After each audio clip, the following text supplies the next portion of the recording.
Welcome, everybody, to today's episode of the Empower Performance Podcast. Today's a special episode. Typically, I'll do an interview with a guest. These are my first repeat guests. It's Ben Racke and Tyler Peretz. And we're going to do more of a roundtable style conversation. So we each have a couple topics that we wanted to talk about. And at the end, we're going to finish with some hot takes. Ben, if you want to kick us off with whatever subject you want to go on into with the deep dive, please do. Yeah, well, I guess the first kind of conversation here is this idea of individualizing training. We've talked about this before, Matt, the idea of, most, especially like when we're talking about high school athletes, most of these kids needing a lot of the same stuff, a lot of the same, you could even say like the same exercises, movement patterns, kind of however you want to look at it. They're force deficient. So it's like, hey, we need to like get stronger on big global patterns. Like we need to get stronger squatting, hinging, lunging, single leg stuff, upper body pushing and pulling, etc. I don't think that's like ever in the absence of like sprinting and jumping and playing sports, right? But when it comes to like the topic of like individualization for people, I think we can all agree that every human that we train needs some sort of power training, some sort of strength training, and I think like when I say mobility training, I'm not necessarily saying like the pails and rails, or not saying that can't be part of certain protocols. I would say that like, if you come in and that's what you're doing for an hour, I would say with an adult, if you were going to do an hour of something like that on with an athlete or something like that on a low day, sure. Like I could see where that could make sense. With an adult who, again, like if we zoom way out and we look at just the simple fact that like, I don't know what the stat is, but like most people in our society are not even hitting physical activity guidelines. I knew you knew where I was going with that. Yeah. Matt was like, that's probably not like the best use of our time. So, but again, I'm not saying you can't do that in a 10-minute warm-up period or whatever like that. That's not what I'm getting at. Like, obviously, but with, mobility training for adult populations, that can just look like good quality strength training, through their whatever range of motion that they have access to in these big global patterns, squatting, hinging, single leg, upper push, upper pull. And again, if you have a showroom of machines, like that can be actually a very useful starting point for a lot of people. Now, I'm not saying that that's the only thing that you should do. And I personally don't program like that because there is, I think, some level of quote unquote functionality that comes from, deadlifting, squatting, doing things that where you aren't externally supported at all times. But going off of this like individualization thing, like I'm not going to have, Tracy, I'm using her name. She's one of my newer adult clients. Like I'm not going to have Tracy who is overweight and like has body composition goals and, has never really trained. Well, I take that back. With Tracy specifically, she had a personal trainer for a period of time, lost some weight, but it was more like, okay, we're doing this fitness challenge at work for this amount of time. And then like, the habits and the things that she was, that never stuck. And I think more so than anything was a mindset thing, not to get sidetracked. But when we're talking about like individualizing power, let's say for an adult client, it's like, yeah, we're going to start with like sprints and jumps and stuff like that. Like, yeah, probably not. Now, the caveat to that is like you can manipulate jump training with bands. You know what I'm saying? Like you can do band assisted pogo leap. Like the way I like to do it in like the semi-private groups is like, all right, you pick a cardio exercise. Okay. And it's going to be kind of like a minute on, minute off type of thing. We're just getting warmed up. Pick a cardio. We've got a mobility exercise. And again, I've got like kind of a theme of the day, if they're squatting, like maybe we're doing some sort of like a hip mobility thing. If it's a deadlift thing, maybe we're doing some sort of like, spinal mobility thing. If it's a pressing day, we'll do some sort of like T-spine rotation drill or something like that. And again, I mix these up, show them different things. And there's some people that just like, they like the one thing and that's the one thing that they really want to do every time. And they feel like it addresses like their specific mobility needs, and great, that's cool. But then we do, an upper body power and a lower body power. The upper body power, and again, like these are just things that like I think everybody needs, like every human being needs in some capacity, right? So like an upper body power for one of our athletes, although I do throw med balls, but that could be a plyo push-up, right?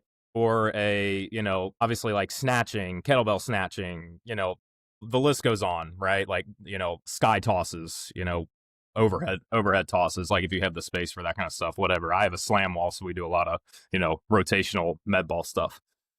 Now again, like the med balls I think are great for adults, but then when it comes to like the lower body power stuff, I think you have to get a little bit more creative again, because like high effort jumping, sprinting. Now I do have some I do have some adults that do run, and they still are um trying to play recreational sports and doing things like that. So like they can sprint and run and jump, and that's cool. But like most, and I think again, Matt, you've worked with a ton of adults. Like most adults, especially getting started, aren't ready for that kind of stuff. So again, like you can build in a ton of capacity with like band assisted pogo leaps, even like, and once they've kind of graduated and they feel comfortable, doing the band assisted pogo leaps where they're not like, their calves aren't getting like a, crazy pump after, 30, 45 seconds, a minute of, hopping, then we can start to take the band away and do some light tier, and I do like Matt Watson's stuff for that because it does scale plyos very nicely, where you can introduce, especially like that light tier and deep tier stuff for adult populations.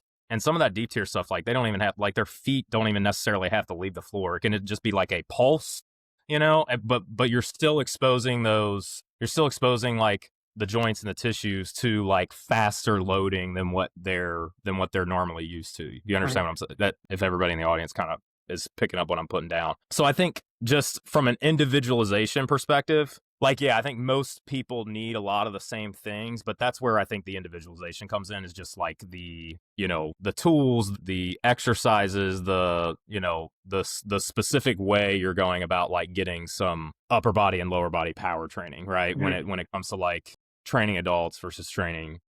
So again, if you kind of have that framework of the, all right, what do I want the stimulus to be? There's kind of a wide range of things that you can use to accomplish, a good stimulus for, an adult population as well. So I don't know what else you guys have to add to that. You guys can chime in if you have anything. Yeah, so that reminds me of a couple of things. Tyler, I'll get your opinion on this too, but one of my clients talks about sports specific. Sometimes he's a golfer, and he'll see like this guy doing like a T-spine mobility drill or like a band rotation, and he's like, "Look how specific it is." And I'm like, "It's just it could be the same for a baseball guy, it could be the same for a softball athlete, it could be the same for anybody that rotates, and that's everybody. Everybody rotates. It's just a natural movement that people do. So I don't like kind of claiming that something is, hashtag blank specific. Along the lines of like sports specificity, I think that has more to do with energy demands and like common injury sites and just prepping people for stuff like that. It's just making sure they feel ready going into competition, and that looks different from sport to sport. But then I find even within each sporting demand, even any team or any individual within the sport, you have different builds, you have different injury histories, different preferences, different styles, different goals. And that's where you have to like focus mainly on the human, which is why I think that personal training is kind of, nice. In my opinion, I like to do that a lot, or like two-on-one training, where I get to really look at the individual, say, what do they want to achieve? How do we get there? But also sometimes their goals will be in line with what they're good at and not address the things that they're bad at. And then you actually have to give them some of the stuff they're bad at because that's holding them back. And so it's not just all keeping them happy by giving them what they're good at. And then long term, it kind of has negative effects. I have some clients that just want to do, dips and bench press and all that stuff, never train legs or core and have back pain and, don't feel like they can like run and play sports with their kids. And so I got them doing, some athletic stuff. And now they're like, man, I feel great. I'm able to do all these other things. And suddenly their goals will change. But if I right off the bat said, you're never going to do dips and you're never going to do bench press, I would not have that client anymore. So there's the service side of things. There's the giving them what they need versus kind of what they want. And then, yeah, like adaptation is adaptation. And then this is where optimal comes in. And I think it's kind of annoying. But so an example is like, you can't do optimal with like a 50-year-old client who's never trained before and hasn't trained or done anything active in like 10, 20 years. Just doesn't exist. There is no optimal there. It's kind of context dependent. So like you're talking about, some people can't even do like jump rope without having a calf strain. It's just too much load, too much strain on their calf. So you got to make them bounce a little bit in place or do it with some assistance. And one of my clients, like if you have issues, one of the main things people talk about is the best way to develop power is to increase your force production or your velocity. So you have to hit the extreme. And some people argue that hitting the middle doesn't actually do anything. It's a watered down stimulus for both. And I think, okay, we're not going to write off Olympic lifting and everything in between right away just because there's a better way to do things. If some people can't sprint and some people can't lift really, really heavy, which is most of my adult clients, yeah, kettlebell swings aren't the worst thing in the world. Med ball slams aren't the worst thing in the world. Are they the best for power development? No. Are you going to say these people don't deserve to train power or try to develop it in any capacity? So, Yeah, you know that yeah. though.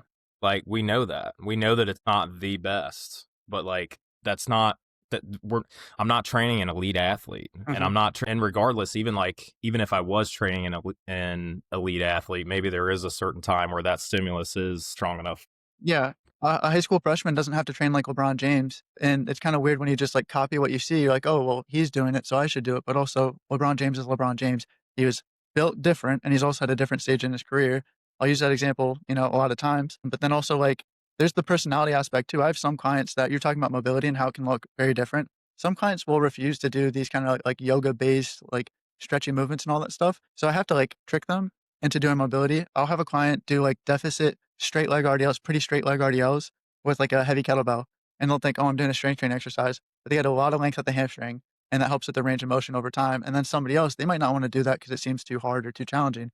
So yeah, you can hold long duration stretches or you can do assisted stretches. I see you do the cable 90/90s like all the time where it pulls you over your hip and you get like a really nice stretch. So it really is just kind of understanding the client's preferences and still trying to find what's best for them. What will they actually do? What will they do with enjoyment and with intent? Because intent drives adaptation. Sometimes I try to get clients to do warm-ups before I get there so I can maximize the training time. If they don't like the movement, they're gonna skip it. So I gotta find a variation that they'll actually do. Tyler, if you have any thoughts on this?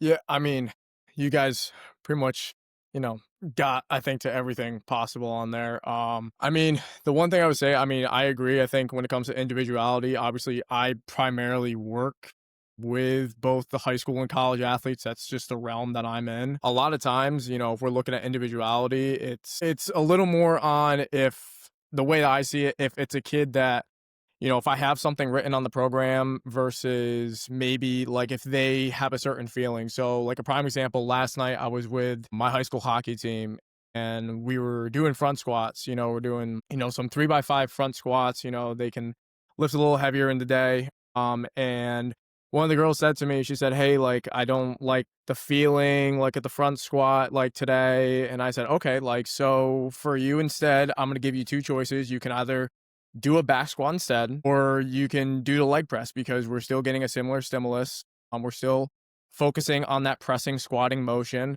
And she was like, "Oh, wait, really?" I said, "Yeah, like if you don't like doing that or if it doesn't feel right, like I'm not going to force you to do something." And I think that's where, regardless if you work with athletes or if you work with older gen pop or just anybody. At the end of the day, the individuality is what's going to make them come back and create that buy-in at the end of the day. I think no matter what side of everything you're on, whether, like I said, it's, working with the athletes, working individually with private clients, at the end of the day, if you're giving something that's not going to hurt them and it's providing a stimulus for them that you want, but also something that they're paying for and they want as well. If it all works out at the end of the day, I think obviously there's more than one way to achieve whatever you need to. I personally love the idea of giving athletes a menu, like a trainable menu. Mhm. There is always this like fight in me, right? Where it is like, okay, like I know I've got a kid who, is gonna be a Division 1 kid, or like has committed to play.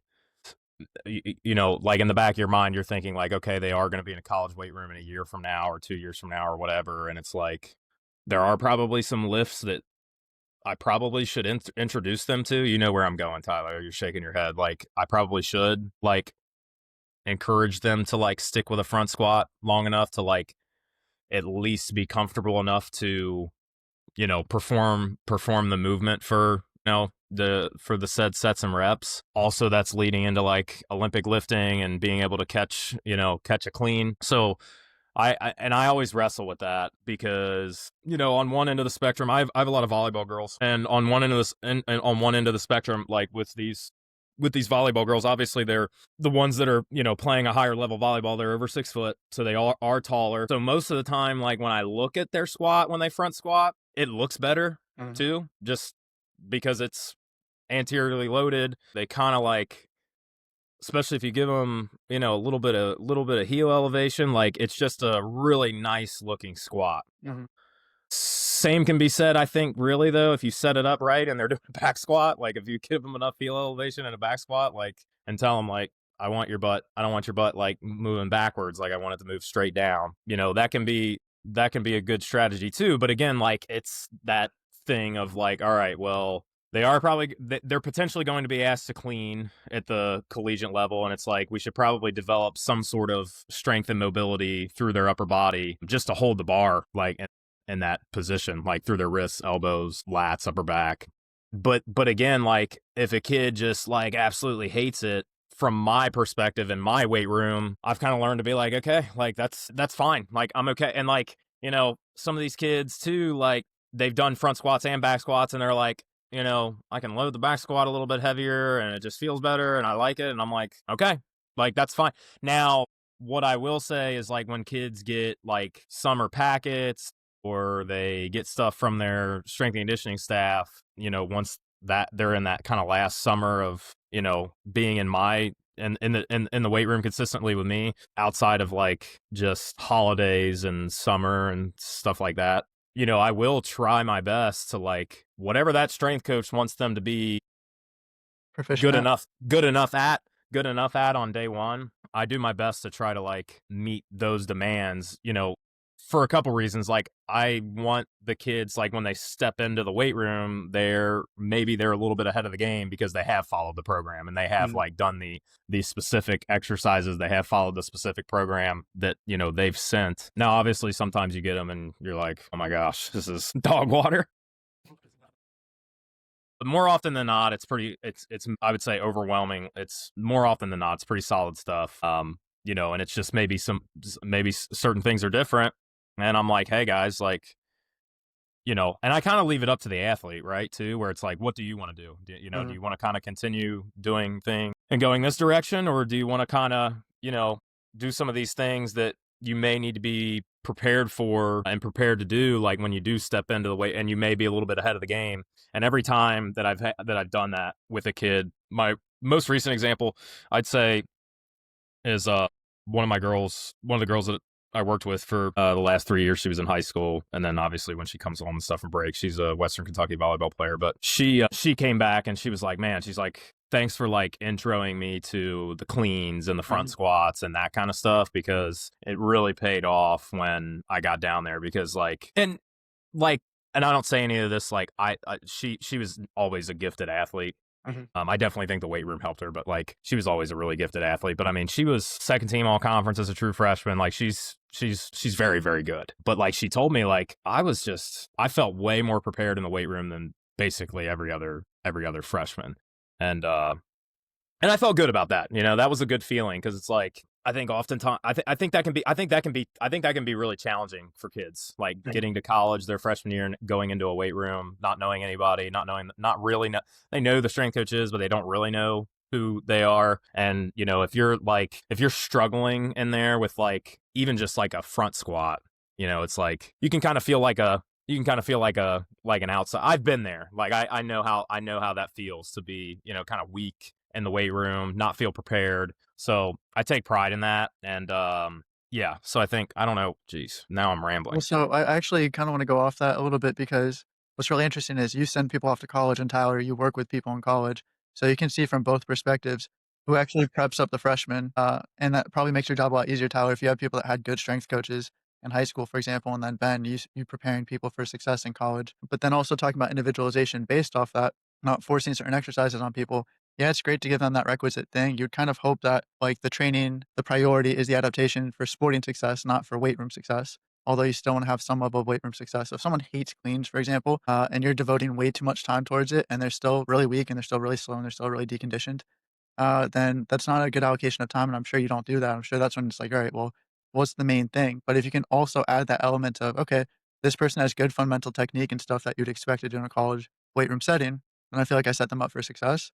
Flip side, from a collegiate strength coach perspective, I know that they have programs. I know that sometimes they do it based off experience. They'll do it based off freshmen will lift different than seniors because I've had 4 years with the seniors. But the other thing too is you would hope that a college program won't force exercises and say this is the only way you can become more powerful because they should also have the opinion that the most important thing is on field or on court success, success in sporting endeavors. So if they're focusing more on weight room numbers, did your squat go up, your bench go up, your deadlift go up, your clean go up? I'm a good coach. And they're forcing people to do movements that just aren't right for them. But then it kind of gets messed up there. And I can't speak too much to the college weight room setting because I haven't been around that too much. But Tyler, you can probably speak to that. Yeah, I mean, definitely looking because obviously now, doing both high school and college, but definitely more, on the college side. It's always a blessing when I have a kid who comes in, as a freshman and they're used to the weight room.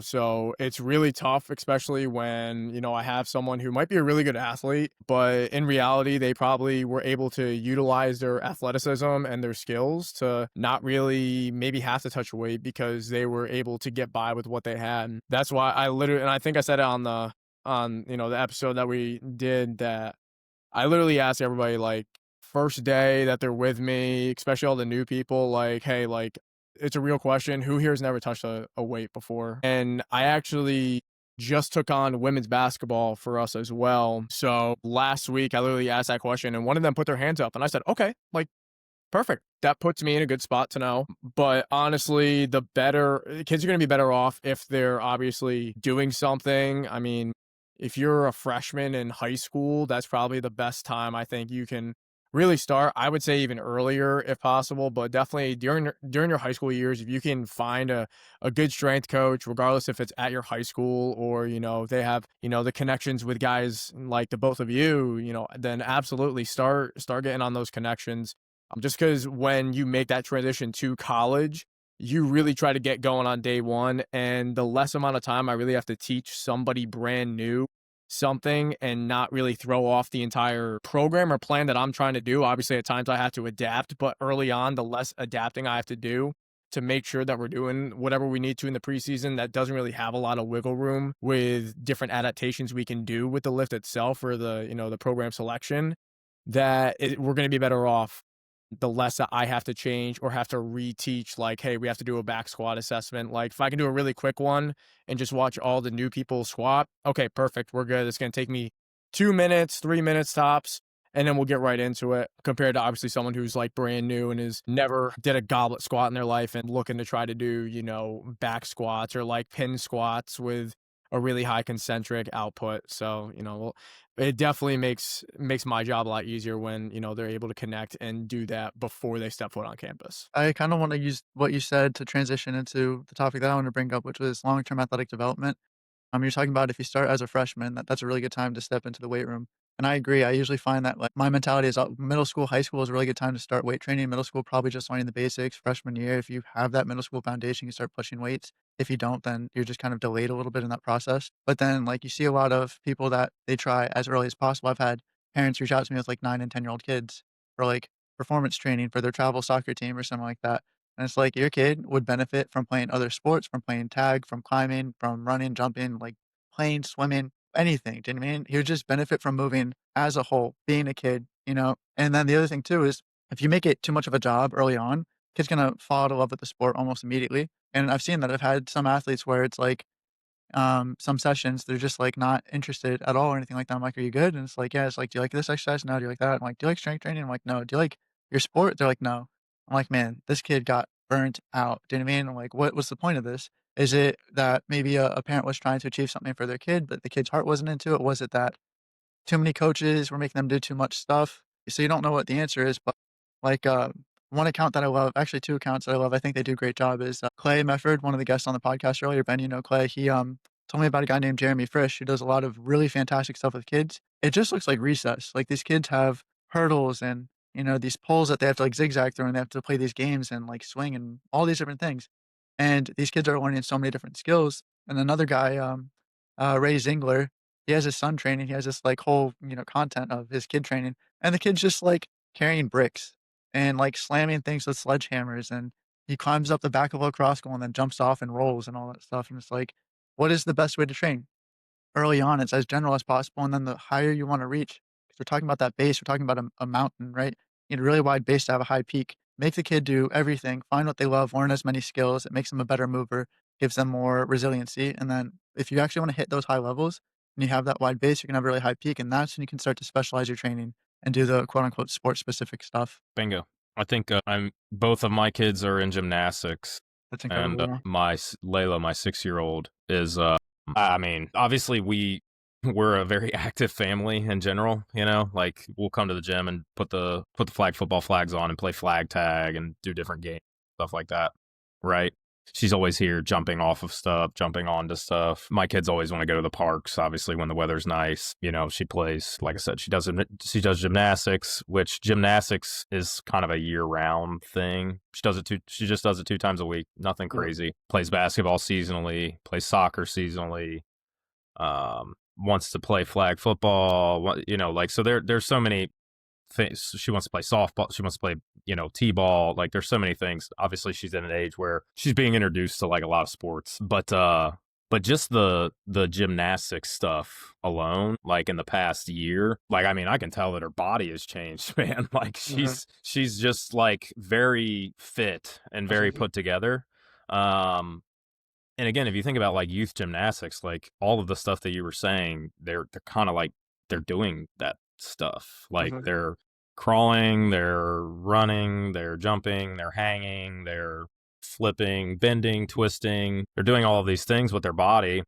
And again, obviously she's playing other sports as well that are, you know, coordination and running and, you know, hand-eye coordination, right? So to your point, like it's just like let kids be kids, you know, let kids go play like but obviously like we're in a society again in just a time period where like technology is going crazy and, you know, what are parents doing? You know, Mhm. because I think that's really what this conversation like boils down to Mhm. is like what are we doing as adults? Mhm. Like, are you physically active? Are you hitting the, you know, general physical activity guidelines? You know, like, and if not, there's probably a strong chance that your kid is not going to be, you know, is not only like not going to be a great athlete, but probably not going to be like super healthy either from a physical standpoint, from a physiological standpoint. And I would say from a psychological standpoint, like we know what movement and exercise and just like Mhm. doing that kind of stuff does for, you know, mental health. I think there's some research out there to suggest that Sure. like, you know, exercise is just as good, if not better than, you know, SSRIs when we're comparing. And again, I'm not saying I'm not a Mhm. psychologist or Yeah. psychiatrist, so but the physical activity guidelines are, you know, they're there for a reason. Like obviously it is important, but I don't know, you know, I don't know how many parents out there are, you know, are valuing that stuff, you know. Mhm.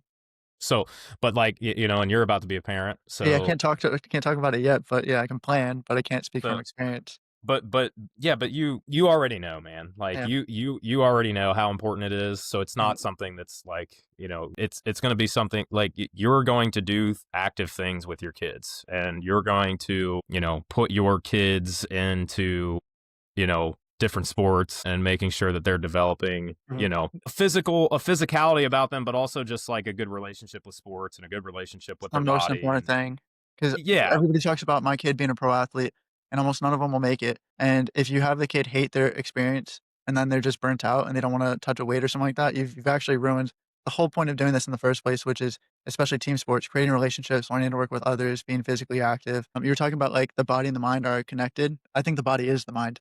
I think we like to categorize things and chunk them and separate them, but they are the same. So, like, I've never seen a kid who's out playing for 2 hours come inside and he's, like, upset unless maybe they, like, skinned their knee or someone cheated in, like, a game or something like that, but otherwise, like, that's a happy, healthy kid, and you're talking about how your kids are happy and healthy, and I think you talked about parents too. You move with your kids. There's so many parents these days that say, you know, "Back when I was your age, I was out until the sun was down. Why don't you kids do that? Why are you on the computer and all that stuff?" It's like, when was the last time you went outside with your kid right now and threw a ball with them? Yeah, bro, like you're not doing Yeah, that. you're not doing it, so Like yeah, that kind of stuff is I think is huge. I mean, yeah, I just think I guess going back to the you know, having a good relationship with the sports and stuff, you know, it's like the first question that I ask Layla when she's done with any of her sports, any of the things that she's doing is like, "Did you have fun?" yeah, it's great. You know, like, "Did you have fun?" Like, you might have lost, you might have, you know, like, you know, she does the rope climb at gymnastics, she doesn't always get to the top, so she doesn't always get a nerd's rope, but it's like, "Did you have fun?" Yeah. I'm like, okay. Like that's like, and I mean, she's 6, so it's not like, her effort and attitude is always good because she's around her friends and she's in an environment that's fun. Youth sports is fun, right? But like, as she gets older, like the conversation is going to be like, as long as you like have a good attitude and you give great effort, whatever your best effort is on that day, like I get it. Like life ebbs and flows and shit's gonna happen, and like just like as long as you have a good attitude and good effort, and that's what I tell like kids when I bring them in for their assessment. Right? It's just like I really only have two expectations: is like have a good attitude and give great effort, and if you can do that, like, well, you're gonna be totally fine. You're gonna have success if you're consistent, right? Like, and obviously you have to put, like I said, like intent, effort into the training. Like you can't just show up and, lift the same weights over and over. And I do have kids that want to do that. but with my kids, it's like attitude, my children, attitude, effort, like are you having fun? Like, Yeah. is this fun for you? Like, because it's a game, because it's a sport. Like it's not, the sun will come up tomorrow, as they say. Um, but but yeah, no, I think the Jeremy Fritz's stuff is awesome. Mhm. I personally don't think I would have like the patience to work with like younger Yeah, kids that like age. that, and that kind of a and that kind. Now I like doing that with like my own kids, but again, like this comes back to just like I think the push in our society should be for like every parent to be doing that kind of stuff with their kids. You get what I'm saying? Like that should That's a just be good thing, part of yeah. our culture. Yeah, yeah. So kinda going off that, and then Tyler, you can definitely speak to this, but, what the idea is that you start general and you become specific, but I find that we've gone so specific at all levels that sometimes generality is actually beneficial. So, like, Paul Fabritz is a basketball guy who works with a lot of, like, elite, high school, college, and pros, and he says sometimes for the warm-ups, he'll just have them dribble a soccer ball and do something totally different than what they normally do to warm them up because he says these people are so much doing the same thing that they're gonna get burnt out, physically or mentally doing that, and if you give them something different, that's actually quote unquote optimal. It doesn't have to be specific all the time. And I'm sure you guys have seen if you make your kids, instead of an optimal warm up, play spike ball or handball or something like that. I used to play soccer tennis with some of the kids at Pro Force. You're never going to get a kid that's like more ready for a workout than when they're done with that. And they had fun in the process and it makes them want to head back. And like, it's a win across the board. And it's because, yeah, On the jump, they PR on the jump mat every single time. yeah, yeah. Do you ever try like with your guys even to make like a little bit more general sometimes or, like, put some play into it, some competition, make it fun to get the energy up. I mean, like, in a position, I would love to do that because I'll look at, like, other people's stuff for example, like Steve White, who he's, a guy up in the Northeast, met him down at Coach 'em Up, and I watch a lot of his stuff, very similarly, a lot of his warm-up stuff he does with some of the younger athletes is essentially gameplay. For me, it's kinda tough because I'm so constrained on like the time that I'm able to spend with them. So if, unfortunately they're going to get a pretty similar warm up, I might be able, if I have the ability to throw something in there, be like, hey, you know what, to warm up today, we're going to play spike ball, and get guys up in a gym or, do something like that. Or, hey, you know what, just for fun, let's go play like dodgeball or something. And guys are, Yeah, moving faster than I probably have ever seen any of them maybe do in a game, yeah, shockingly, or like they're just so upbeat. I really think, it's obviously that game aspect, but I would like to do that a little more. Obviously, being in the college sector, I have to follow specific constraints at times. But like going on to the entire thing, I mean, obviously, I am not in the place where I have my own children, nor am I expecting yeah, one anytime soon that I know of. that you know of. But, like, even, like, looking back to, like, my childhood, like, I would always be outside, like, shooting a basketball, and, my dad, he would walk out, and he'd be like, "Alright, let me get a few shots." Like, so he would come and do that with me. I grew up in a household where both my parents were collegiate athletes. That's what I always was around. I think it goes back to what we say, like, the kids are gonna see what their parents are doing, and they're gonna copy that. So if they see that their parents are continuously, going to do some activity of some sort that's really good for them, then the kids are used to that. That's what they see their parents doing. And what kid doesn't, when they're however young, want to be just like their mom or just be like their dad, and they're going to copy a lot of the things they do, a lot of the, from a psychological and physiological standpoint, they're going to try to do everything that their parents are doing because that's what they're used to. But yeah, I mean, that's what I grew up with. And then um even like when we do like our pregame stuff and we go through like, hey, like obviously we just started our season and we have, on the whiteboard, like, all right, here are the guys to watch out for, kind of go over the game plan, what we do. We have the keys to the game, and some of them can be limit transition points, like take care of the ball. But the biggest thing we always put as like number 4, and it's always the most important thing, is we always just say, have fun. Like, guys, it's a game at the end of the day. This isn't going to make or break what your life ends up being like. Mhm. You're at, a small Division 3 school. Obviously, yeah, you want to go on to another level. But at the end of the day, when you and your significant other are out with another, couple, the first question that's going to be asked to them is, did you play a college sport or did you do that? And you're gonna be like, no, that's not. And I tell recruits that all the time, like kids who are looking at the school. And we just tell all of our guys that, like, that's not the first question that's gonna be asked. Obviously, from a standpoint, it's gonna be, what do you do for a living? But at the end of the day, like, if you're not having fun and you're just playing basketball, like, dude, you're literally just playing a sport. Like, I can go upstairs and do the exact same thing. I can try to kick the ball in for all I care. Like, if you're not enjoying it, then you need to Yeah, what's the figure point? something else out. Like, you need to probably do something else if you're not having fun. Especially at the Division 3 level. I was a Division 3 athlete as well, Me so I too. get it. Yeah, all You of know what I us. mean? Yeah, yeah, all of us. So Yeah, we all know you're doing it for the love of the sport. You're not getting athletic scholarship. You're not Mhm. getting a lot of looks to go play professionally. Like, I can probably name one guy from the Division 3 era that I know of that is in the NBA right now, and he spent 1 year at Williams College. There's a guy, Duncan Robinson, who's on the Pistons now. He spent 1 year at Williams College. Unfortunately, my dad did have to coach against him, and he was a stud. But Duncan Ro- after that, yeah, nice. after that, he went to Michigan, and then he went undrafted, and now he probably got some of the best contracts, I think, of any undrafted person. But again, unless you're that one example, there's so many other D3 athletes or just any athletes that, you're probably not going professional, because we know a small percentage that go on to play college. That's even smaller when you go to play at the next level. So you know what? Especially at the D3, you're doing this to make your 4 years go by, because you're still trying to just get a degree at the end of the day. Like, enjoy it. Have fun. Like, it's going to make your time go by that much easier and more enjoyable. Potentially add some purpose to your life if you still enjoy the sport. Yeah, I totally agree. One of the topics I know that you wanted to talk about, if you want to dive deep into it, was well, which one would you rather talk about? You had the heavy lifting one, and then what was the other one? You're putting me on the spot here. Yeah.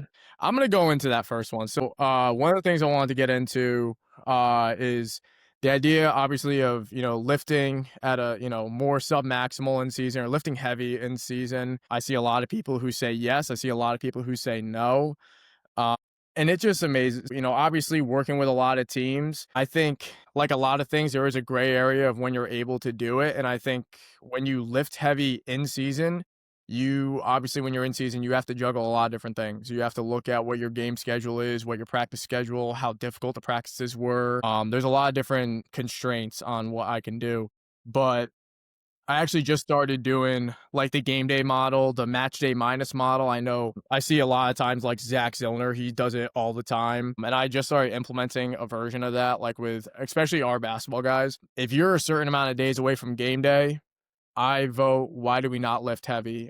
You lifted heavy and you really push yourself to a pretty high stimulus for all the months and weeks adding up to it. Then all of a sudden, now if we just add in a little more sport specific volume, now we're just going to completely take that away. I think essentially, for my opinion, it's doing a disservice if you're not able to, or if you not able to, if you choose not to. Obviously, there will be times where you have a pretty high volume of practicing games, where looking at something like that match day minus model is okay. You know what? Maybe we have too much volume that's focused for basketball specifically, which is the most important thing during the season. Maybe because of what they're doing, we're not able to, do a high load day. Maybe it's more of a moderate if we're a -2 doing a lot of explosive power output or speed develop, or continuously, doing stuff speed with low volumes all across the board. But if there's any chance, like, this past week we only had one game. We just opened up our season and we lifted on Monday. And I said, yeah, we're lifting heavy on Monday. We got 5 days till game day. We're gonna lift heavy. We're like, it just amazes me. I've had to convince so many different coaches that it's okay to lift heavy in season. So like I said, I just brought on women's basketball for us. And like the first week that she came in, she reached out to me, not even a week that she started, and she's like, "Oh, I want to talk about strength conditioning."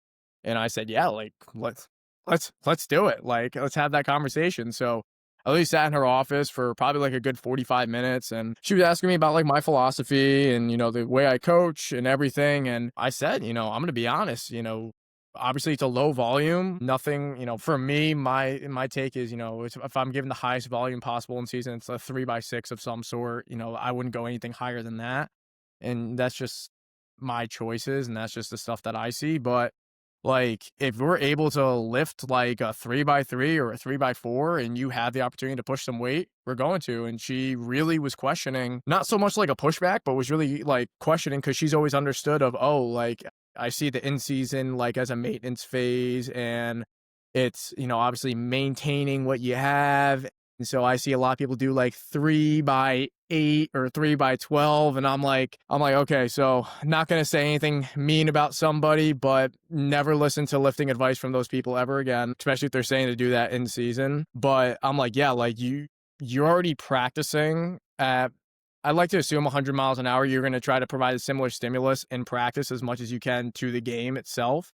And then you obviously have a high CNS output from the game also. So if you're doing all of that, your volume has to be pretty low, but there's no reason why you can't have a high load and high intent when you have enough or ample rest time in between.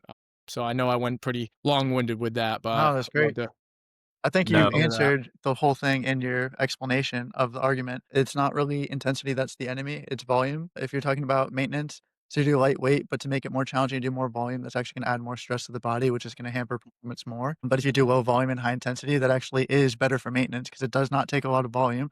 It just takes good intensity to maintain the ability to hit those outputs. Whether it's speed, you just very little bit dose speed, but at high intensities, or power or strength or anything like that. It doesn't have to be anything crazy, but even, like, if you just use this example with her, for example, doing a push-up isn't as hard for most people, or at least high-level athletes, as, like, a really heavy bench press. If you do 3 by 3, of, like, really heavy bench press, or you do 100 push-ups, which one are you gonna be more sore the next day? that was literally what I was just about to say. Was like, what is more fatiguing? Yeah, Like a 3x3 trap bar deadlift at whatever 90-ish%. 80, 80, Yeah, 80, 85, 90. 85%, whatever 90, yeah, whatever, or 20 RDLs because Easy. lightweight, high reps. Yeah. But what a lot of these sport coaches I don't think understand is, like, again, that like lighter weights close to fatigue or failure is way more fatiguing than a heavy set of 5 or a Yeah. heavy set of 4 or a heavy set of 3. I was listening to Cressy talk about this. Like, he said that like what he does with a lot of the Yankees guys is like every third week they'll do a 2x3 trap bar deadlift, and like all their force plate numbers, like they keep all their gains throughout the season. So like every third week now, and because the host of the podcast asked him like, what do you do in between? And he's like, okay, well, that might be it may still be like a trap bar pull, but it's like a trap bar pull for, it's a trap bar high pull, or it's a trap bar jump. It's like one of those in the middle exercises, again, for like that population Yeah. at that specific time is money. And I've kind of like taken a similar approach with like trying to manage the volleyball athletes, right? Because a lot of these volleyball girls, they just play. It's just Mhm. all year round. I mean, I did the math like a year or two ago, and it was like, I think I came up with like, they get like 4 to 5 weeks off the entire year or something like that. It's kind of Yeah. crazy, bro. Like, they play way too much volleyball, and like they wonder why, they have patellar tendinopathy all the time. It's like, you're just playing too much. And like, I had a parent ask me, like, it's a parent of a girl who's got a Division I scholarship. He said, hey, by January 1, it was like last week. He's like, by January 1, I want her to touch 10-1. Like, what's the program look like? I'm like, well, she hasn't lifted in 4 months because she's been like playing with her school, and just from a timing perspective, homework and all this stuff, like she just can't get, they can't get here, and they don't do any strength and conditioning at school. And I'm just like, well, I mean, we can't do like anything that intense like right off the bat, but I would venture to say that just like her getting in and like touching the weights again, like will probably be enough of a stimulus, and where she probably will touch 10-1 just because she's reintroduced the force side of the equation, and she really hasn't had like, it's not more approach jumps. Like, maybe like some other plyos, some bouncing off the ground, maybe some maybe some hopping, some bounding, maybe some like other sprinting, like some things that she hasn't been getting, but it's like doubling down and doing just more of the same stuff is not. But I've taken a similar approach as far as like the management of the stressors, from the perspective of like, all right, like I've tried to do a good job at like teaching the kids and the parents like how to consolidate stressors, and like, hey, like if you can sneak in here on a practice day, honestly, like, and just make that a high day, and then like Tuesday is a like complete off day, a day to like be a kid. So what I've done is just like, yeah, we'll do like that tune-up day, on the back end of the week, if they're in on a Thursday or a Friday. Now, sometimes like if it's a Wednesday and like they don't have a tournament till Saturday, I'll still be like, oh, we still got a window of opportunity. Like we can probably still lift heavy. Like you'll probably be good. But what I was saying to your point, Tyler, is like on that Monday, like I don't care how sore you are from your weekend tournament. Guess what? Like we're getting after it, baby. Like and I explain this to the parents and the kids usually when I do their assessment, is like, if we're always just like, oh, they'll come in and be like, oh, can I tune up today? And it's a Monday. And I'm just like, we only have so many opportunities throughout the calendar year. Like, especially with like these volleyball kids, because of how, again, I told you 4 or 5 weeks, I think throughout the calendar year is like all they're getting off, these girls that are playing club and playing for their high school. And it may be a little more or a little less depending on vacations and whatever, but like they play a shitload of games. So it's like I only have so many opportunities to like help you level up your athletic qualities throughout the calendar year. And it's like, if we get into a habit of like anytime you feel a little fatigued, or anytime like your hands on hips jump mat number is a little down, like you're coming to me and asking to do a tune-up day, it's like I'm potentially robbing you of gains, and like we have that conversation. And I would say the overwhelming majority of my kids and my parents understand that stuff and like grasp kind of those concepts. Mhm. But yeah, I'm not going to be a dickhead and be like, yeah, we're going to go 5x5 at 86.7%, like the day before weekend tournament.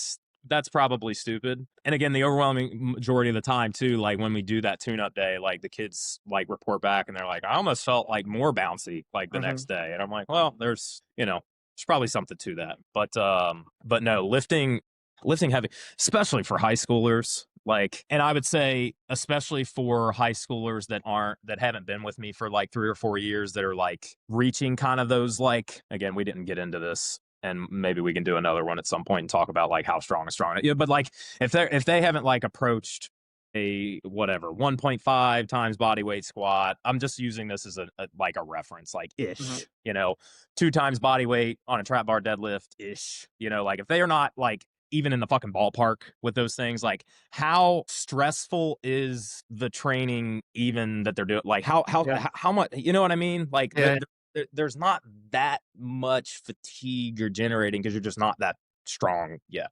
And You maybe can't I'm chew wrong. the And maybe I'm buffet. wrong. And maybe I'm wrong on that. Like Yeah. maybe again, it really is. And I get like that it is about like the individual and where they're at, and like what's stressful for them is stressful for them, right? But like, I mean, I remember how it felt, when I was younger, and I remember my early years in the weight room. I remember being very muscularly sore, but I don't remember ever getting like that. You guys have probably experienced this, where you guys definitely have, like where um I think Blaine was talking about like how he does like a squeeze test of his fist every morning. And he was like, it's not really scientific at all. He was talking about it with John Heck on John Heck's podcast. But he'll just like squeeze his fists, and like he'll use that to determine like how ready his nervous system is to perform. Like nowadays, as I've gotten bigger and stronger over the years, like I can tell like from a nervous system perspective, like when I'm like, oh shit, like I'm redlining, like I'm kind of shot,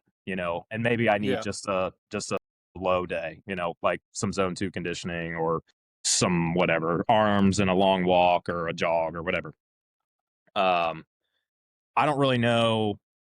I feel like looking back, I don't really remember feeling like that when I first started training. Like Mhm. I don't ever really remember feeling like just my nervous system, like just feeling shot. I remember feeling a lot of muscular soreness, Mhm. but I don't ever really remember feeling like Yeah, nervous system fatigue. that, like that systemic redlining, I guess, is what I would kind of describe it as. Like where if I did a grip, what's that called? Uh Yeah, the grip strength meters or whatever they're yeah, Yeah, called, like if yeah. like I had all one the of I see those. like UFC fighters will sometimes do Yeah, that. Well, yeah. yeah, that, or like even Yeah, like jump if mats. I do test my hands on hips on the jump mat, like it's Yeah. just trash. Like I don't remember feeling like that when I was younger, when I was a Mhm. kid. And I think that there's probably a lot of physiological things that we could talk about that like are going on there. But like I think part of it is just like you're not really that strong. So it's like you're probably not recruiting like the amount of like high threshold motor units as like somebody like that is well trained is. And again, I'm just spitballing things. Like I don't know for that and if any of this is like factual. What I'm getting at is like I want to take every opportunity that I can with high school kids and do what is best for them from a long term, kind of zooming out, like, and missing opportunities on a Monday just because you're a little sore or a little tired is not, that's probably not a good use of our time. Well, so kinda going into that, you're talking about, like, lifting heavy in season and, taking it easy and all these different things. You take it easy forever, you never make gains, and then you're maintaining actually nothing. Like, you wanna make gains and then maintain that? And I would even argue you can still make gains in season because you don't have a choice anymore. Your season is now the whole year for most sports. I mean, you're talking about how you have the volleyball girls that have 4 weeks of, like, off season. You're not actually gonna kill them in those 4 weeks. They need some time to actually recover because 'cause they're gonna be playing volleyball the other 48 weeks out of the year. And so are you just gonna say that you're never gonna make gains on, like, any of your athletes? At some point, you have to train them with intensity. The key there is just essentially microdosing, is that if they're gonna be that busy, you have to put a lot of value in a little bit of time, a little bit of a volume, and then do that when you can. You have to be kind of opportunistic with that. And then the only time where a tune-up is really necessary is if, yeah, if there's too much muscular fatigue, or if you actually do test with jumps or like the grip strength, and you see that their nervous system is essentially shot, or you can just tell by these kids' energy. They just Yeah. come in and look like death. You don't push them on that day with intensity. But then, like, that's the other thing too. Leading into games, you say you can do a tune-up day and it's almost like a primer. That's great. Or you can also just overdo it where you make someone do way too much intensity, even if it's not a lot of volume, and then they actually are cooked going into the game, even if their muscles aren't fatigued. So there's a lot of like variables you have to consider. And then that's also where you talk about the high-low model. You almost want to lift hard on game days, but not before the games, because that'll kill you. But after games, you got a little bit of energy and all that stuff. Okay, and you know you have a rest day to like fully recover the next day. Do you wanna make every day a medium day because the heavy sports days, you don't touch the weights, and any days where it's not heavy on sports, you go really hard in the weight room, or do you wanna have a high day where it's hard, hard, and then easy, easy? So you just kinda have to use your judgment with that, and that kinda gets into I don't know how much time you guys have, like, just really quick, I wanted to talk about, like, periodization, and I see all these posts talking about, "Is periodization dead? Is this model better than that model?" And I just think it's all context dependent, and I don't like the whole, "Is it dead?" It'll never die because the concept of changing variables from phase to phase matters, right? But does it have to be linear all the time? Does it have to be conjugate? Does it have to be concurrent? Does it have to be all these? No, you can choose whatever you want. Personally, I work with a lot of like adults that just want to train for life. So we don't have to do a volume block and then a strength block and then a power block. And like they don't need that. We can train all qualities throughout the year. And then if they have a quality they prefer to train, we can maintain the others and develop one. And that's typically my preferred method and add some variability phase to phase without totally ignoring certain adaptations and then having to, like, almost refresh it when you revisit it. But, yeah, like, it's hard to do traditional periodization unless you're an Olympic athlete, you know when your event is, you have 4 years, you have all this time. Then you can really hammer in, like, a perfect 4-year plan and then a 1-year plan within that and then a month-to-month plan, and that's fine. But for the average person or even the average athlete now, if you only have 4 weeks of, like, off season, you have to be super flexible and, like, you don't always get to decide what the coach's practice schedule is gonna be, or do they make it to the final of a tournament, so they're that much more stressed? It's not dead, but it's just not as open, I guess, No, as I don't think, I definitely don't think it's dead, and I think the context in that regard matters too, because I think right. Tyler can speak to this. Like, I think when you're in the college in a college setting, and you kind of have like your like Yeah. off season, You have your preseason, in yeah, you season. have you literally because like that was the biggest thing. Like the Western Kentucky girl that I was speaking of, Mhm. she was having like chronic lower back issues, and I just like there was a chiro that told her it was her anterior pelvic tilt, and I was like, I She's standing up straight. Like, yeah, she's fine. that's ridiculous. I was like, maybe it's because you produce a shitload of outputs. Like you can jump out the fucking gym and you play 8 games in 3 days Yeah. on the weekends. Like That might be part of it. Yeah. maybe, maybe you're just fucking playing too much volleyball. Like, Mhm. and then so like what one of my first questions when she came back in was like, I'm curious, did you have any back pain? Like, in your freshman year of, she's like, none. And I'm like, well, and like she had some other aches and pains and stuff as a college athlete is going to have during a season, right? Again, because she's a really high level athlete and produces a lot of outputs, but it's like it's nowhere near the volume that she was getting, when she was in high school. So like, but to the periodization, like it's a mess. Like it's chaos with these kids for me.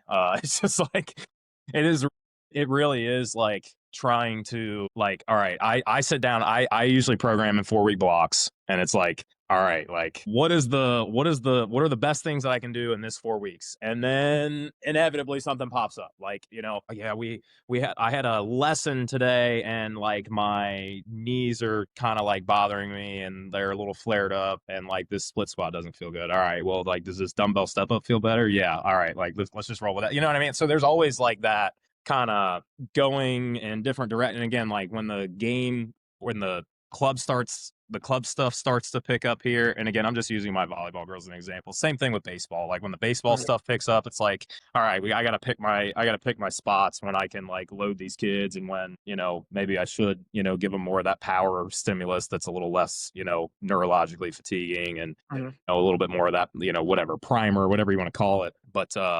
But I think the periodization model does lend itself well, probably in the college world, as far as like the traditional.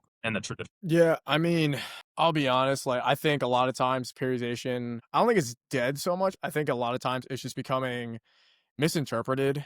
I think it's probably a way that you can go with it that, for me at least, I have my own feelings about it. And that's the nice thing is that there's no one above me in the college level that I can make the decisions. Obviously, I always have to justify the why of the decision I'm Mhm. making. Mhm. Like for me, when I look at periodization, the only focal point for me is really just going to be the volume at what they're training at. Mhm.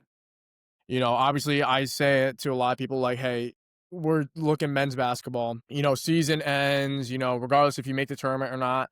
Let's say, you get a team who gets booted out of the first weekend of the NCAA tournament. So you made it to the first weekend of March.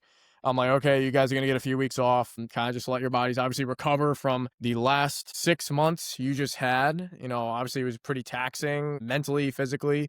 So when they do that, I'm letting them just completely shut off for a little bit and then we come right back into it.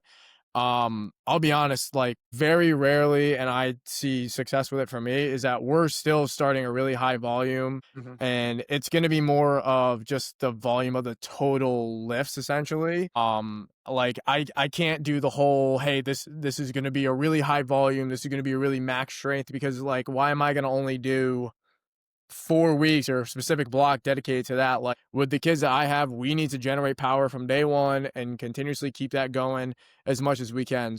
Like, hey, guess what? Mid March or April, you're cleaning. We're cleaning. We're Mhm. gonna do obviously the highest volume we probably can safely with cleaning, Mhm. and then we're doing probably a higher sub max days, and then I'm actually the opposite. I actually like to do like an 8 week, shockingly. So I like to program like the 8 weeks. Obviously there's changes that can happen with that, but I put it out of okay, this is what we're doing week 1 through 2. Then we're making this change. So then I know they're gradually decreasing in volume as time goes on, but they're still keeping a really high intensity and obviously can have that progressive overload from each time. Mhm. And then at the end of the 8 weeks, maybe we've done like a test of some sort. So I'm testing to see where their metrics are. And obviously we test before everything even starts just to see the metrics of our starting point. And then I say, okay, like, what do we like? What do we not like? And when the guys give me feedback, because I have that relationship with them, which I know it was my other topic I wanted to get into was a relationship building, that they can tell me straight up, dude, this fucking sucked, or yeah, this was really good. And I'm like, okay, yeah, like I'll take that and just roll with it. You know, it's at the end of the day, it might not be what I want to do, but if it provides that stimulus and they enjoy it, we'll do it. But we're basically resetting at that time, and then we're just gradually getting lower and lower. So I think when you look at periodization, there's so many different philosophies behind it, and there's so many different ways that people kind of take that information, that yes, you could say periodization is dead. I think it's also, the way that I look at it is just a volume base, that we are in March, here we are in October, we're going to gradually make that decline, but we're not doing a focus block of every kind. And that's just the type of client essentially that I have, that I need to focus on as much power as we can, continuously get them strong, put on some size. So we're doing bouts of that for every session that we can.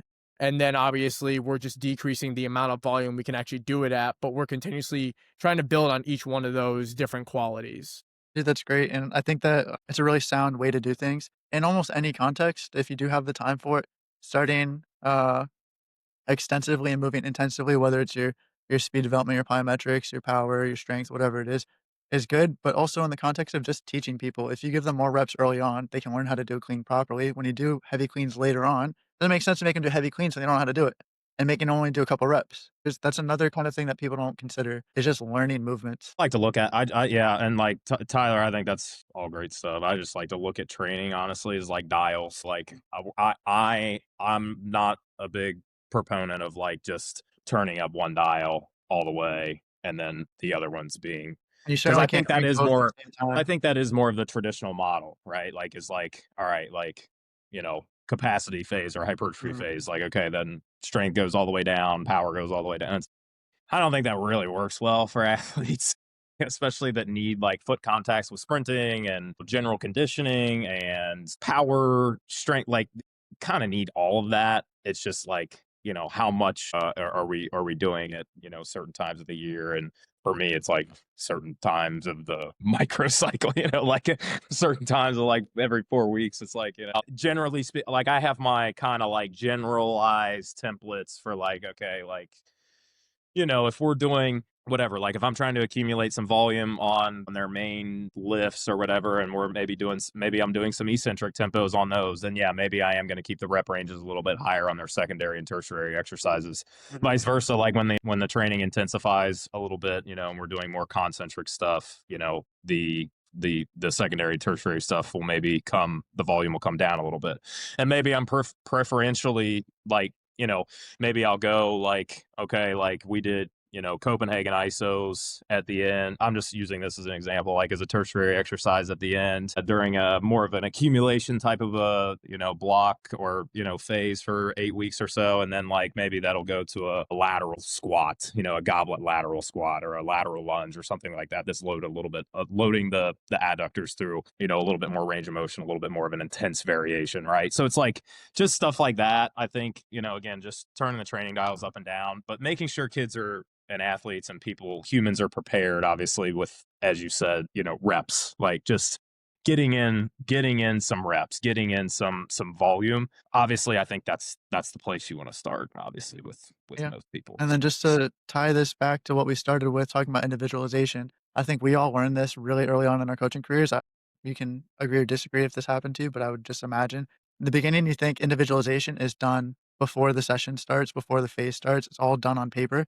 You write the most perfect program ever. And then you realize really early on, there is no perfect program. Someone's going to mess up your perfect program and you have to roll with the punches. And that's where like individualization really comes in and a coaching skill really comes in, is on the day of someone says, "This hurts, I'm tired, this, that, the other." When I was a soccer coach, I'd write a plan based off like field space. I have this goal, I have this much field space. I'd show up to a field and like two other teams would be on the field and I'd get like a 20 by 20 yard patch for like 20 kids. Like, what am I supposed to do now? I I'm have like supposed to an hour do and a this half of this now. kid. So you just got to roll with it. You throw out the plan. You have to like act like you know what you're doing and like come up with stuff on the spot and do its best. But so I know we're kind of running out of time. I really want to do the hot takes. Everyone's got a hot take. And Tyler, if you don't mind starting that off, yeah, I really want to see what your hot take is. All right. So as I said in the group chat, I have a story that goes along with my hot take.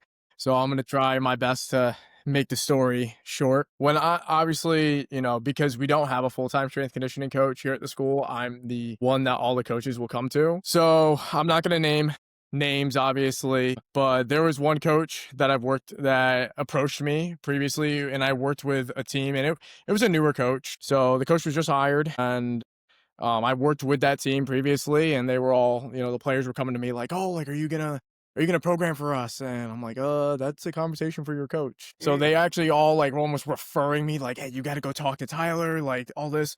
So the coach comes to me and is like, "Oh, all the girls tell me, well, the girls, but all the girls tell me, you're good, and you done that." And I'm like, "Yeah, like we can have that conversation." So we end up having a conversation, and I'm like, "Oh, this is my philosophy. This is kind of what I do, and this is what I provide." The coach looks at me and goes, "Yeah, so I'm going to be honest. I have an idea already of, what they're going to do." And I was like, "Oh, okay." And the coach looks at me and says, "This is a program that I found. It prevents ACL tears." And I looked at him and I said, "Unless it's them like sitting on the couch for the next 8 weeks, that program fucking sucks. I don't even need to look at it to begin with, because that doesn't exist in the real world. You can help reduce the risk of injury, but fully preventing, I doubt that Tyrese Halliburton during Game 7 of the NBA Finals was trying to do something to prevent a ruptured torn Achilles. And, you're in the NBA, you have the best of the best. Essentially, you're a professional athlete, you have the best of the best, you take care of your body." And he already had a calf strain.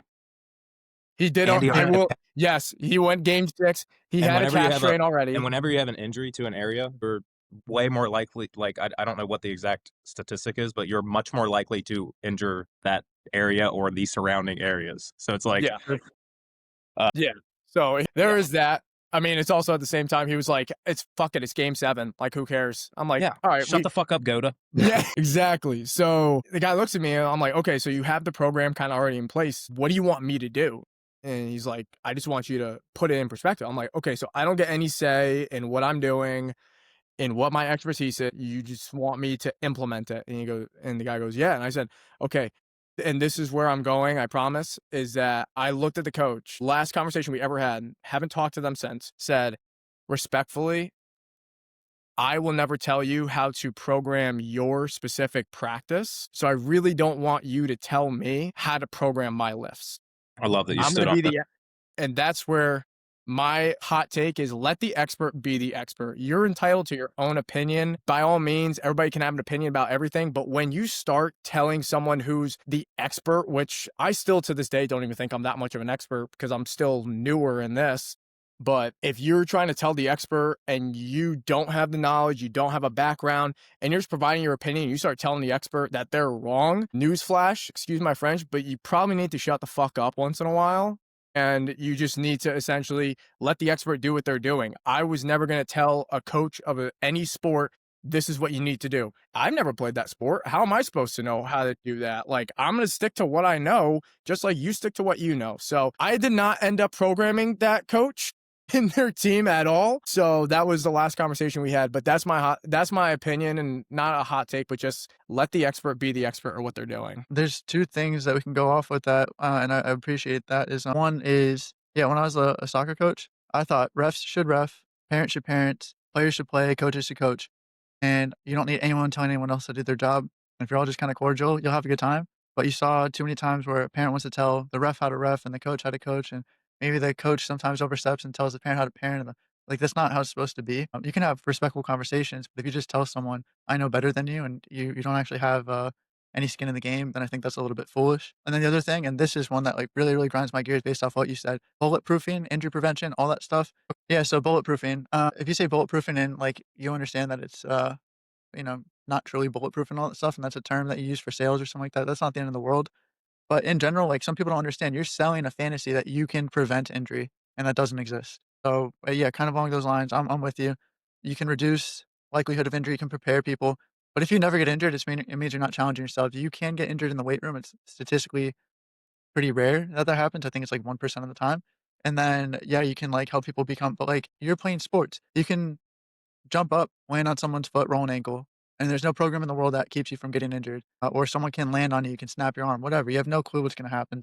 I appreciate that. My hot take isn't nearly as hot, so I feel like we should have ended with yours. Yeah, I was gonna say that, working out with a partner isn't as good as it's hyped up to be, with the context that, like, if you work out with a partner that knows what they're already doing and you guys get to compete and all that stuff, great.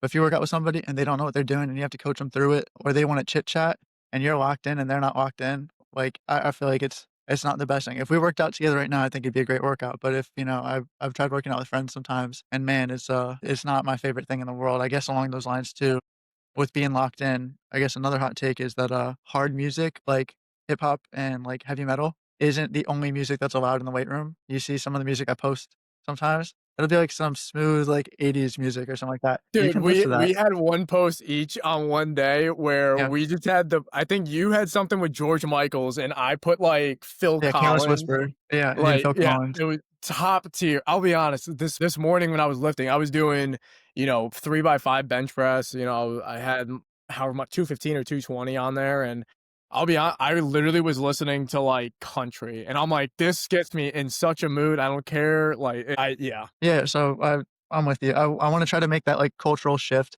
where we see people playing a bit more variety in, like, the weight room. It doesn't I'm not saying rock and roll is bad. I'm not saying that, hip hop's bad. I like both of them. I have them in my playlist. I use it when I lift. But, I mean, I'll just put shuffle on, and sometimes the most random song will come on, and it'll work. Put shuffle on more is, I guess, my hot take. No, yeah, definitely with that. I mean, obviously the music kind, like, I got guys more more in, like, the off season, one Yeah, of the fun things we actually like to do, like, keeping it fun, is that each guy on the team is able to kind of pick the music for the day. So like I already know there's one kid who is very similar to me because I'm a country fan to begin with. So he's like me, and I'm like, all right, like bro, what do you want today? Even though I already know what you want, and he looks at me, he just goes Morgan Wallen, put it on, and I said, all right, we're doing that. And then the next day, another kid comes in, and we have this one senior. The best example of that as I'm like, all right, B, what do you want, bro? And he's like, can you put on Michael Jackson? I looked at him, I said, I'm like, really? I'm like, do you want a specific album? Do we want the Invincible album? Which one do we want? He goes, put the Thriller album on. We literally lifted to the Thriller album. I think after that, like a week later, I was like, you know what? I'm gonna try the same thing. So I agree with that. And then your other take with the working out with a partner, like I think at times it is fun, but I think, like you said, if you're two people like on very different levels, it's not going to be enjoyable because then you possibly have to tailor what you're doing to make that person feel included. And if you're sticking to what you're doing and you don't tailor it, they're not gonna have a fun time because they don't know what the hell's going on. I mean, don't get me wrong. I like if I have like a buddy of mine and he trains like me or says, I want to do your workout, boom, we're doing my workout. You're going to do it. I'm not adapting anything. Like you're doing exactly what I'm going through. Like selfishly, I'm not changing what I'm going to do. But also like on the flip side, I don't know what it is for me. I'm a social person, but I love like when I do my lifts because I'm a morning lifter. When I get in there and it's just me in the weight room, nobody else. I can put on my Michael Jackson and just listen to that, and, like, that gives me peaceful bliss, like, the amount of hormonal response and physical response I'm getting from just lifting by myself, and then when I see the first person walk in, it all just goes away. yeah.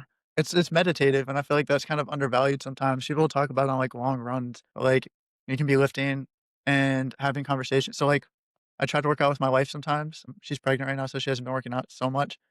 But, like, she will be kind of, like, happy in the gym and, like, bouncing around and all that stuff, trying to chit chat. That is not my mood in the gym, I'm locked in because I 'cause I'm gonna put strain on my body, and I don't smile that much in the gym. I smile when I'm doing sports practice. I smile if I'm, like, outside doing, like, athletic stuff, if I'm sprinting, jumping on if I'm putting a bar on my back, you're not gonna get a smile out of me. You know what I mean? So, like, if it's not the same energy if there's another person who's locked in like me, we're gonna both gonna get hyped up or something like that. We're both gonna be kind of locked in, cool, but if we're on different wavelengths, I don't think it's the best thing in the world. The Michael Jackson thing, that's really cool, so I'm glad you said that, I've never heard of that. I have Now to I know lift what after song this, I now might I do know that, what yeah. song I'm gonna use for my post later on today. I'm picking Mid-Thriller? something from picking something from that album. I'll put another Michael Jackson song, I'll wait for your post, and then I'll make that my next thing, so I'm going 6 well, yes. o'clock tonight. Well, anyway, yeah, so I just wanna thank you for your time, this, I think, was a great episode, I hope people enjoy the different style and all that, and, I'm hoping, we can, run it back another time because I know there's more topics that you wanted to talk about and Ben wanted to talk about. So, but yeah, thanks, man. Yeah, man. I know, like I said, we've talked about that. I remember we literally had this conversation before we even recorded our episode that you were like, hey, like, let's get the three of us on. Sure. And like, we even said it leading up. We were going to probably need, if we wanted to get to everything, we were going to need like a 3 hour time window. I mean, we only each got to one of our topics. I think we had each like Yeah, two or 2 or 3 three that was topics. ready Yeah, to yeah. go. So, and obviously, Ben had to cut out, but like, we gotta run this back. We gotta run back a part two. I think we have to. Maybe I'll push it on him. I'll see if he wants to make it his podcast episode so that he can get another episode out there and we can give him some views and some listens and all that stuff. So, but yeah, man, I appreciate your time. Yeah, of course, man. Thank you.